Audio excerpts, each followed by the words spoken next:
Hey guys, അപ്പോൾ welcome back to Ejas vlogs. അപ്പോൾ നിങ്ങൾക്ക് അറിയാലോ, യൂഷ്വലി നമ്മൾ ഇതിലിങ്ങനെ ഡെയിലി വ്ളോഗ്സ് അല്ലെങ്കിൽ എവിടെയെങ്കിലും പോയാൽ അങ്ങനത്തെ വീഡിയോസ് ഒക്കെയാണ് ഇടാറ്. ജസ്റ്റ് ഒരു എന്റർടൈൻമെന്റ് പർപ്പസ് അങ്ങനെ നമ്മൾ ചെയ്തിട്ടുള്ളൂ.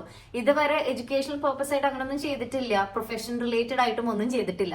പക്ഷെ ഇന്നിപ്പോ ഇതെനിക്ക് ഇട്ട് കഴിഞ്ഞു കഴിഞ്ഞാൽ കുറച്ച് പേർക്കെങ്കിലും ഇതൊരു ഹെൽപ്പ് ആവും തോന്നി. കാരണം എന്താണെന്ന് വെച്ച് കഴിഞ്ഞാൽ എനിക്ക് ഇൻസ്റ്റഗ്രാമിൽ കുറച്ച് പേര് മെസ്സേജസ് അയച്ചിട്ടുണ്ടായിരുന്നു.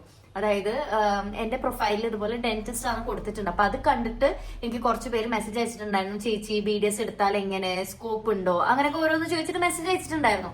അപ്പോൾ ഞാനിങ്ങനെ ന്യൂസിലും അതുപോലെ തന്നെ പല പേജസിലും അതുപോലെ റീൽസിലൊക്കെ കണ്ടറിഞ്ഞിരുന്നു നീറ്റ് 2025 കുറച്ച് ടഫ് ആയിരുന്നു എന്നുള്ളത്. കുറച്ചധികം ടഫ് ആയിരുന്നു എന്നുള്ളതാണ് കേട്ടിട്ടുള്ളത്. അതായത് 2016 ശേഷം ഏറ്റവും ടഫായി വന്ന പേപ്പറാണെന്നാണ് കേട്ടത്. അതിൽ 2016 എന്ന് പറയുന്നതാണ് ഞാൻ എഴുതിയ കൊല്ലം കേട്ടോ. അപ്പോ 2016 വരെ അത്യാവശ്യം ലെവലുള്ള ക്വസ്റ്റ്യൻസ് ഒക്കെ ആയിരുന്നു നമുക്ക് ഉണ്ടായിരുന്നത്. പിന്നെ അത് കഴിഞ്ഞപ്പോ നമ്മള് മറ്റേ കീമും എല്ലാം ഒഴിവാക്കി AIPMT, അന്നത് AIPMT ആയിരുന്നു. പിന്നെ അത് നീറ്റ് ആക്കിയല്ലോ. അപ്പൊ പിന്നെ പേപ്പറിന്റെ എനിക്ക് തോന്നുന്നു ഡിഫിക്കൽട്ടി ലെവൽ കുറച്ചും കൂടി കുറഞ്ഞിട്ടുണ്ടാവും. എങ്ങനെയാണെന്ന് എനിക്ക് അറിയില്ല, കാരണം അത് കഴിഞ്ഞിട്ടുള്ള കൊല്ലങ്ങളിൽ എങ്ങനെ ആയിരുന്നു എന്ന് എനിക്കറിയില്ല. ഇപ്പൊ പൊതുവെ പറഞ്ഞു കേട്ടത് വെച്ചിട്ടാണ് 2016-നെക്കാളും 2016 ശേഷം ഏറ്റവും ടഫായി വന്ന പേപ്പറാണ് ഇക്കൊല്ലത്തെ പേപ്പർ എന്ന് അറിയാൻ കഴിഞ്ഞത്. അപ്പൊ ഞാനിപ്പോ ഗ്രാജുവേറ്റ് ചെയ്തിട്ട് ഓൾമോസ്റ്റ് 3 years ആയി, 2.5 years കഴിഞ്ഞു.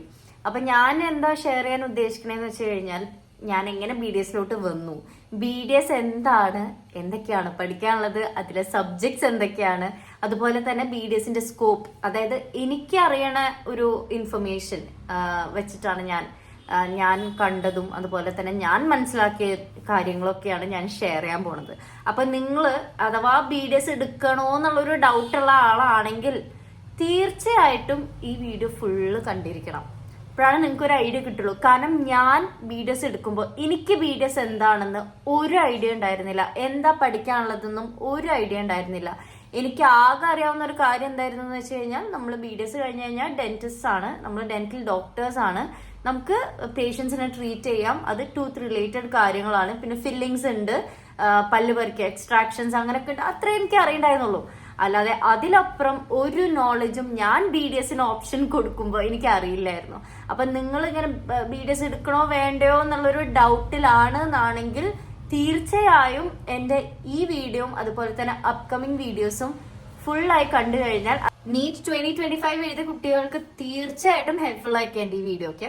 അപ്പോൾ നമുക്ക് തുടങ്ങാം. ഞാൻ എങ്ങനെ BDSലോട്ട് എത്തി. അപ്പോൾ 10th കഴിഞ്ഞാൽ നമ്മൾ എന്തായാലും ഓപ്ഷൻ എടുക്കണമല്ലോ. അപ്പോൾ എനിക്ക് സയൻസ് തന്നെ ആയിരുന്നു ഇൻട്രസ്റ്റ്. സയൻസിലെ കമ്പ്യൂട്ടർ സയൻസ് എനിക്ക് വലിയ ഇൻട്രസ്റ്റ് ഉണ്ടായിരുന്നില്ല. അപ്പൊ ഞാൻ വിചാരിച്ചു ഓക്കെ ബയോളജി എടുക്കാം. അപ്പൊ എന്തായാലും ആ ടൈമൊക്കെ ആകുമ്പോൾ തന്നെ നമുക്കൊരു ഐഡിയ കിട്ടണമല്ലോ നമ്മൾ എന്ത് പ്രൊഫഷനാണ് ഇനി ചൂസ് ചെയ്യാനൊക്കെ. അപ്പോ എന്റെ പേരൻസ് പറഞ്ഞു, അപ്പൊ MBBS എടുക്കല്ലേ, ലൈക്ക് ബയോളജി എടുത്തു കഴിഞ്ഞാൽ അങ്ങനെ MBBS, കമ്പ്യൂട്ടർ സയൻസ് എടുത്തു കഴിഞ്ഞാൽ എഞ്ചിനീയറിംഗ്, അങ്ങനെ ഒരു ഇതായിരുന്നല്ലോ ആ കാലത്തൊക്കെ. കൊമേഴ്സ് എടുത്തു കഴിഞ്ഞാൽ എന്തെങ്കിലും ഡിഗ്രി. അപ്പൊ ഞാൻ പറഞ്ഞു MBBS ഞാൻ എടുക്കില്ല, ഞാൻ BDS എടുത്തോളാം. കാരണം ഞാൻ വിചാരിച്ചത് MBBSന്റെ അത്ര BDS പഠിക്കാനില്ല എന്നാണ്. കാരണം പല്ലിനെ കുറിച്ചല്ലേ പഠിക്കാൻ ഉണ്ടാവുള്ളൂ. അപ്പൊ ഞാൻ BDS പഠിച്ചോളൂ. അപ്പൊ അച്ഛനമ്മയും പറഞ്ഞു അങ്ങനെ എന്താ പറയണേ, എസ്പെഷ്യലി അച്ഛൻ പറഞ്ഞു ട്രൈ ചെയ്ത് നോക്ക്, നമുക്ക് MBBS കിട്ടുകയാണെങ്കിലോ, MBBS കിട്ടുകയാണെങ്കിൽ അത് എടുക്കാം, അല്ലെങ്കിൽ നമുക്ക് BDS നോക്കാം. അപ്പൊ എനിക്ക് അപ്പോഴും BDS അങ്ങനത്തെ ഒരു ഇതായിരുന്നു, BDS മതി, എനിക്ക് വയ്യ MBBS പഠിക്കാൻ, അങ്ങനെ ഒരു ആറ്റിറ്റ്യൂഡാണ് കേട്ടോ. എക്സാം ആകുമ്പോ പിന്നെ നമ്മള് ഹെൽപ്ലെസ് ആണല്ലോ, എന്തായാലും പഠിക്കണല്ലോ. അപ്പൊ അതുകൊണ്ട് തന്നെ ഞാൻ എക്സാം ആകുമ്പോൾ ഓൾവേസ് പഠിക്കാറുണ്ടായിരുന്നു. അങ്ങനെ 10th കഴിഞ്ഞ് ഫുൾ A1 കിട്ടി കഴിഞ്ഞപ്പോ ഞാൻ വിചാരിച്ചു ഓക്കെ എന്നാ പിന്നെ മെഡിക്കൽ ഫീൽഡ് തന്നെ എടുക്കാം എന്നുള്ളൊരു പ്ലാനിലായിരുന്നു. പക്ഷേ സ്റ്റിൽ ഞാൻ BDS എടുക്കാം എന്നുള്ളൊരു ഇതായിരുന്നു കേട്ടോ. അങ്ങനെ നാട്ടിലാണ്, ഞാൻ ഭവൻസിലാണ് പഠിച്ചിട്ടുണ്ടായിരുന്നത്. അങ്ങനെ +1 +2 സയൻസ് കഴിഞ്ഞു. റിപ്പീറ്റ് ചെയ്യാൻ പോയി. റിപ്പീറ്റ് ചെയ്തത് പാലാ ബ്രില്യന്റിലാണ്. എനിക്കറിയില്ല, കുറെ പേര് ട്രോമേനെ കുറിച്ചും അവിടെ ഭയങ്കര പ്രശ്നമായിരുന്നു അങ്ങനെയൊക്കെ പറഞ്ഞു കേട്ടിട്ടുണ്ട്. പക്ഷെ എനിക്ക് ഒരു മിനി കോളേജ് ലൈഫ് തന്നെ ആയിരുന്നു പാലാട്ടോ. എനിക്ക് ഭയങ്കര ഇഷ്ടമായിരുന്നു പാലയിലെ ലൈഫ്. പാലാ ബ്രില്യന്റ് എന്ന് പറയുമ്പോൾ സത്യം പറഞ്ഞാൽ ഇപ്പോഴും വികാരമാണ്. കാരണം എനിക്ക് അന്നതുപോലെ ഞാൻ നിന്നിരുന്ന ഹോസ്റ്റലിൽ, ഞാൻ പേര് മെൻഷൻ ചെയ്യുന്നില്ല, അവിടെ എനിക്ക് ഫുഡിനൊക്കെ ഭയങ്കര ബുദ്ധിമുട്ട് തോന്നിയിരുന്നു. ഈ നമ്മള് ഫിഷ് ഫ്രൈയിലൊക്കെ ഇങ്ങനെ പുഴുവും അങ്ങനത്തെ പ്രശ്നങ്ങളൊക്കെ ആയിട്ട് ഞാൻ അവിടുത്തെ ഡയറക്ടറോട് സംസാരിച്ചിട്ടുണ്ടായിരുന്നു. സാറിന്റെ പേരൊക്കെ ഞാൻ വിട്ടുപോയി. അപ്പോൾ മൂപ്പരാണെങ്കിൽ നമ്മൾ അത്രയും കൺസോൾ ചെയ്ത് നല്ല രീതിക്ക് തന്നെ ഇങ്ങനെ സംസാരിച്ചു. ഒരു ഹോസ്റ്റലിൽ, മുണ്ടമറ്റം എന്ന് പറഞ്ഞ ഹോസ്റ്റലാണ് പിന്നെ ഞാൻ നിന്നത്. അടിപൊളി ഹോസ്റ്റലായിരുന്നു. അപ്പൊ ആ ഹോസ്റ്റലിൽ വേക്കൻസി വന്നപ്പോ ഇതുപോലെ എന്റെ ക്ലാസ് ടീച്ചറിനെ അറിയിച്ചിട്ട് അങ്ങനെ ഞാൻ അങ്ങനെ കയറി ചെയ്തു. അപ്പൊ ഭയങ്കര കെയറിംഗ് ആയിട്ടാണ്. ഇഷ്ടംപോലെ കുട്ടികൾ പഠിക്കുന്ന സ്ഥാപനമാണ്, നിങ്ങൾക്ക് അറിയാലോ. അന്ന് പാല അതുപോലെ തന്നെ എറണാകുളം ഈ 2 സ്ഥലത്താണ് ബ്രില്യന്റ് ഉണ്ടായിരുന്നുള്ളൂ. പാലയിൽ തന്നെ 2 ഇതുണ്ടായിരുന്നു, മുത്തോലി ക്യാമ്പസും പിന്നെ മറ്റേ ക്യാമ്പസ് എനിക്ക് ഓർമ്മ കിട്ടില്ല, സോറി ഗൈസ്. അങ്ങനെ 2 ക്യാമ്പസാണ് ഉണ്ടായിരുന്നത്. അതിൽ മുത്തോലി ക്യാമ്പസിൽ തന്നെയാണ് ഞാൻ പഠിച്ചിട്ടുണ്ടായിരുന്നത്. അങ്ങനെ അവിടെ 1 ഇയർ റിപ്പീറ്റ് ചെയ്തിട്ട് എക്സാം എഴുതി, കീം എഴുതി, AIPMT എഴുതി. AIPMT തന്നെ ആ ടൈമിൽ 2 പ്രാവശ്യം ഉണ്ടായിരുന്നു കേട്ടോ. ഫസ്റ്റിൽ എന്തോ എനിക്ക് ആ ഇഷ്യൂ എന്തായിരുന്നു എന്ന് വലിയ ഓർമ്മയില്ല. അപ്പൊ നമുക്ക് വേണമെങ്കിൽ രണ്ടാമത്തത് അറ്റംപ്റ്റ് ചെയ്യായിരുന്നു, പക്ഷെ ഫസ്റ്റത്തത് പിന്നെ ക്യാൻസൽ ഔട്ട് ആവും. നമുക്ക് ഫസ്റ്റത്തത് പിന്നെ തീരെ നോക്കാൻ പറ്റില്ല. സെക്കൻഡ് എക്സാം എഴുതുകയാണെങ്കിൽ ഫസ്റ്റത്തത് ക്യാൻസൽ ആയി പോകും. അല്ലെങ്കിൽ ഫസ്റ്റത്തെ എക്സാം അങ്ങനെ എഴുതുക, സെക്കൻഡ് പിന്നെ നമ്മൾ അറ്റംപ്റ്റ് ചെയ്തിട്ടില്ലേ ഫസ്റ്റ് എക്സാമിന്റെ മാർക്കാണ് ഉണ്ടാവുക. പിന്നെ എയിംസ്, ജിപ്നർ എഴുതാത്ത എക്സാംസ് ഇല്ല കേട്ടോ. അപ്പൊ ഞാൻ കീം എഴുതി. ഫസ്റ്റ് ഫിസിക്സ് ആൻഡ് കെമിസ്ട്രി ആയിരുന്നു ആ കാലത്ത്. If I'm not wrong 460 + 460 biology, 460 physics and chemistry. അങ്ങനെ 920 ആയിരുന്നു ടോട്ടൽ മാർക്സ്. അപ്പൊ ഞാൻ ഫിസിക്സും കെമിസ്ട്രി എഴുതി. എനിക്കുണ്ടായിരുന്ന ഒരു പ്രശ്നം എന്താണെന്ന് വെച്ച് കഴിഞ്ഞാല്, ഞാൻ ഫുൾ ക്വസ്റ്റ്യൻസും എനിക്ക് എന്റെ ഓർമ്മ ശരിയാണെങ്കിൽ 120 ക്വസ്റ്റ്യൻസ് ആണെന്നാണ് എന്റെ ഒരു ഓർമ്മ. Yes, 240 questions into 4 marks. അതെ, കാൽക്കുലേറ്റ് ചെയ്യുന്നില്ല അങ്ങനെ. അപ്പൊ ഞാനിങ്ങനെ എല്ലാ ക്വസ്റ്റ്യൻസിന്റെ ആൻസർ നോക്കിയിട്ട് പിന്നെയാണ് ഞാൻ ബബിൾ ചെയ്യാനിരിക്കാറ് കേട്ടോ. അപ്പോ അതാണ് എനിക്ക് പറ്റിയ പ്രശ്നം. എനിക്ക് കംപ്ലീറ്റ് ചെയ്യാൻ പറ്റിയില്ല ഗൈസ്. എനിക്ക് ഭയങ്കര സങ്കടമായിരുന്നു അന്ന്. വന്ന് ഞാൻ ഭയങ്കര കരച്ചിലായിരുന്നു. എനിക്ക് ഫിസിക്സ് ആണെങ്കിൽ സൂപ്പർ ഈസി ആയിരുന്നു. അപ്പൊ കെമിസ്ട്രി ഒക്കെ ബബിൾ ചെയ്ത് വന്ന് ഫിസിക്സിന്റെ വളരെ കുറച്ച് ക്വസ്റ്റ്യൻസ് എനിക്ക് അറ്റൻഡ് ചെയ്യാൻ പറ്റിയിട്ടുള്ളൂ.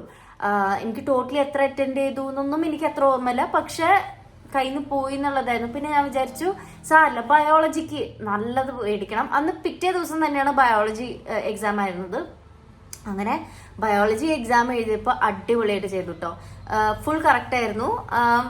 ഒരു ക്വസ്റ്റ്യൻ ഞാൻ അറ്റൻഡ് ചെയ്തില്ല, ഒരു ക്വസ്റ്റ്യൻ തെറ്റി. അപ്പോൾ 452 ഔട്ട് ഓഫ് 460 അങ്ങനെയായിരുന്നു എൻ്റെ ബയോളജി മാർക്സ്. അപ്പൊ ഐ വാസ് വെരി ഹാപ്പി. എന്ന് വെച്ചാൽ ഞാൻ കോൺഫിഡന്റ് ആയിരുന്നു. ഓക്കെ, അങ്ങനെ ഞാൻ രണ്ടും ഏകദേശം ഒരു മാർക്കൊക്കെ കാൽക്കുലേറ്റ് ചെയ്തപ്പോൾ ഞാൻ നോക്കിയപ്പോൾ ഓക്കെ, എനിക്ക് MBBS കിട്ടാനുള്ള റാങ്ക് ഉണ്ട്.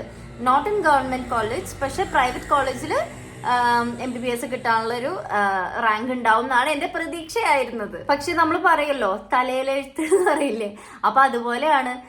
റിസൾട്ട് വന്നപ്പോ എത്രയോ ഞാൻ വിചാരിച്ചതിനേക്കാളും താഴോട്ട് റാങ്ക് പോയിട്ടോ.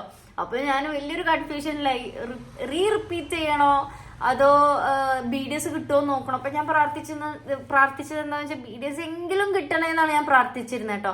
പിന്നെ ഞാൻ പഠിച്ച് വളർന്നത് പുറത്തായിരുന്നു. അപ്പൊ എനിക്ക് വളരെ ഓണസ്റ്റ് ആണ് ഞാൻ പറയണത്, ഗവൺമെന്റ് കോളേജിൽ പഠിക്കണതിന്റെ ഒരു ഇമ്പോർട്ടൻസോ അത് എത്രത്തോളം നല്ല കാര്യമാണ് എന്നുള്ളത് എനിക്ക് അറിയില്ലായിരുന്നു. കാരണം ഞാൻ നാട്ടില് വെക്കേഷന് വരുമ്പോൾ ഗവൺമെന്റ് സ്കൂൾസ് ഒക്കെ കാണുമ്പോൾ ഇങ്ങനെ തീരെ പൊട്ടിപ്പൊളിഞ്ഞ് അങ്ങനത്തെ ആ ഒരു ഇതായിരുന്നു. ലൈക്ക് അവിടെ പഠിച്ചു കഴിഞ്ഞാൽ എനിക്ക് ബുദ്ധിമുട്ടായിരിക്കും. കാരണം ഞാൻ ഭവൻസിലാണ് ഞാൻ നല്ലോണം വിഷമിച്ചിട്ടുണ്ട്. കാരണം എനിക്ക് അവിടുന്ന് വന്ന് ഇവിടുത്തെ ലൈഫ് സ്റ്റൈൽ എനിക്ക് ഭയങ്കര ബുദ്ധിമുട്ടായിരുന്നു. അപ്പൊ ഞാൻ ഗവൺമെന്റ് കോളേജസിന്റെ കാര്യം ഞാൻ നോക്കണ്ടായിരുന്നില്ല, ഞാൻ പ്രൈവറ്റ് എന്നുള്ള രീതിക്ക് തന്നെയാണ് നോക്കണ്ടായിരുന്നത് കേട്ടോ. അതൊക്കെ എത്ര മണ്ടത്തരമായി പോയി എന്നുള്ളത് ഞാൻ പിന്നീടാണ് അറിഞ്ഞത്, അത് വേറെ കാര്യം. അങ്ങനെ ഞാൻ വിചാരിച്ചു വേണ്ട, റിപ്പീറ്റ് ചെയ്യണ്ട, എന്തിനാ ഇനി 1 more year കളയണത്. അപ്പോൾ റിപ്പീറ്റ് ചെയ്യണ്ട, നമുക്ക് നോക്കാം, എനിക്ക് BDS എങ്കിലും കിട്ടണേ എന്നൊക്കെ പ്രാർത്ഥിച്ചിട്ടാട്ടോ. ഞാൻ റിപ്പീറ്റ് ചെയ്യണ ടൈമിൽ വരെ ഞാൻ എപ്പോഴും പ്രാർത്ഥിക്കുമ്പോൾ എനിക്ക് MBBS അല്ലെങ്കിൽ BDS എങ്കിലും കിട്ടണേ ഈശ്വരാന്ന് ഞാൻ എപ്പോഴും പ്രാർത്ഥിച്ചിരുന്നത്. അങ്ങനെ അലോട്ട്മെന്റിന്റെ ടൈമായി. അന്ന് 19 മെഡിക്കൽ കോളേജസ് ഇൻക്ലൂഡിങ് ഗവൺമെന്റ് കോളേജാണ് ഉണ്ടായിരുന്നത്. അതെനിക്ക് ഇപ്പോഴും ഓർമ്മയുണ്ട്.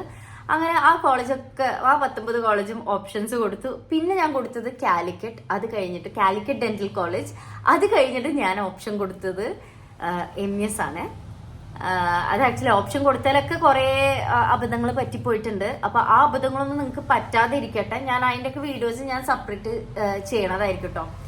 അപ്പൊ അങ്ങനെ ഫസ്റ്റ് അലോട്ട്മെന്റ് വന്ന് എനിക്ക് MES കിട്ടി. MES അങ്ങനെ പ്രൈവറ്റ് കോളേജസിൽ ഫസ്റ്റ് ഓപ്ഷൻ കൊടുക്കാനുള്ള മെയിൻ റീസൺ എന്താന്ന് വെച്ച് കഴിഞ്ഞാൽ ഞങ്ങളുടെ കുറെ ഫാമിലി ഫ്രണ്ട്സ് അവിടെ പഠിക്കണ്ടായിരുന്നു, ഗൾഫിലുള്ള ഫാമിലി ഫ്രണ്ട്സ്. അതുപോലെ തന്നെ ഞാൻ എൻ്റെ ഒപ്പം റിപ്പീറ്റ് ചെയ്തൊരു കുട്ടിയുടെ ചേച്ചി അവിടെ പഠിക്കണ്ടായിരുന്നു. അപ്പൊ എനിക്ക് ആ കുട്ടി വഴി കാര്യങ്ങളൊക്കെ അറിയാൻ പറ്റുമായിരുന്നു, എങ്ങനെയുണ്ട് MES അങ്ങനെ. അപ്പൊ ഞാൻ കേട്ടിടത്തോളം MES അടിപൊളി കോളേജാണ്, ലൈക്ക് നല്ല ഫുഡാണ്. അത് മെയിൻ കാര്യം. കാരണം ഞാൻ പാലിൽ നിന്നപ്പോൾ എനിക്ക് ഫുഡ് ഭയങ്കര ഒരു ബുദ്ധിമുട്ടായിരുന്നു കേട്ടോ. എനിക്ക് അഡാപ്റ്റ് ചെയ്യാൻ നല്ല ബുദ്ധിമുട്ടായിരുന്നു.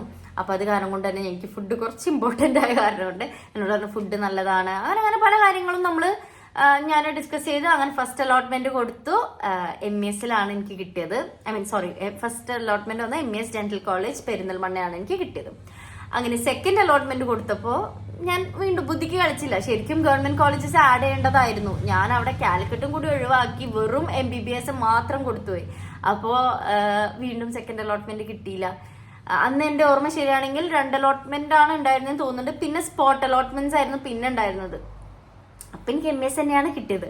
അപ്പൊ എനിക്ക് ആക്ച്വലി മെഡിസിൻ ജസ്റ്റ് മിസ് തന്നെയാണ്. പക്ഷെ ഞാനിപ്പോ തിരിഞ്ഞു നോക്കുമ്പോ ഞാൻ അത് റിഗ്രറ്റ് ചെയ്യണില്ല. അന്നിപ്പോ എനിക്ക് BDS കിട്ടിയപ്പോ ഞാൻ ആക്ച്വലി ഹാപ്പി തന്നെയായിരുന്നു. കാരണം ഞാൻ BDS എങ്കിലും കിട്ടണേന്നാണല്ലോ ആഗ്രഹിച്ചിരുന്നത്. അപ്പൊ ലൈക്ക് അഡ്മിഷന് വന്നപ്പോഴൊക്കെ ഞാൻ ഭയങ്കര ഹാപ്പി ആയിരുന്നു. ഇൻഫ്രാസ്ട്രക്ചറും കാര്യങ്ങളൊക്കെ കണ്ടിട്ട് അത്യാവശ്യം നല്ല ഇതൊക്കെ ആയിരുന്നു. ഐ മീൻ നമ്മുടെ കോളേജ് അത്യാവശ്യം അടിപൊളി കോളേജ് തന്നെയായിരുന്നു. പിന്നെ ഹോസ്റ്റല് കാണാൻ പറ്റുമോ ചോദിച്ചത്, പക്ഷെ ഹോസ്റ്റല് കാണാനുള്ള ഓപ്ഷൻ ഉണ്ടായിരുന്നില്ല കേട്ടോ നമുക്ക്. അപ്പൊ അതും കൂടി നോക്കിയിട്ട് സെലക്ട് ചെയ്യാം, അടുത്ത അലോട്ട്മെന്റ് മാറ്റിക്കൊടുത്താൽ. പക്ഷെ എനിക്ക് എന്താന്ന് വെച്ച് കഴിഞ്ഞാൽ എനിക്ക് ഗവൺമെന്റ് കൊടുക്കാൻ ഓപ്ഷൻ ഉള്ളൂ. കാരണം MS-ന്റെ താഴെയാണ് ഞാൻ ബാക്കി ഡെന്റൽ കോളേജസ് കൊടുത്തിട്ടുണ്ടായത്.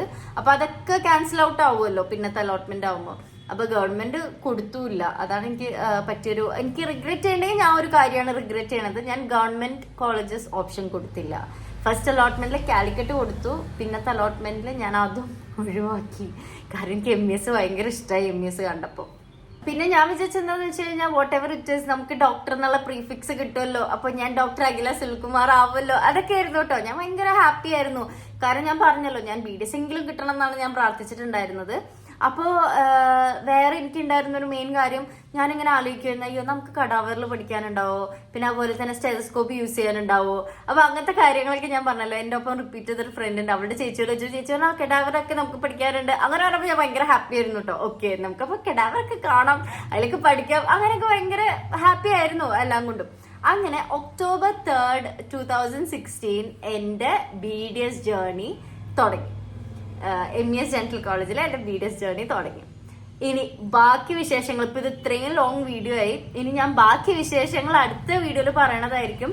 നിങ്ങൾ NEET 2025 എഴുതിയ ആൾക്കാരാണെങ്കിൽ എന്തായാലും ആ വീഡിയോസ് ഒക്കെ ഒന്ന് വാച്ച് ചെയ്തോളൂ.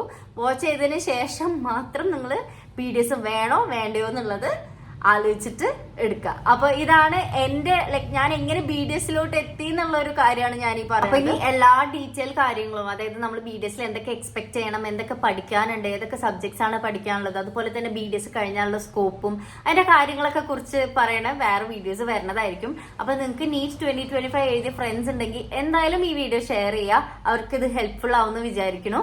അപ്പോ don't forget to like, share and subscribe to our channel.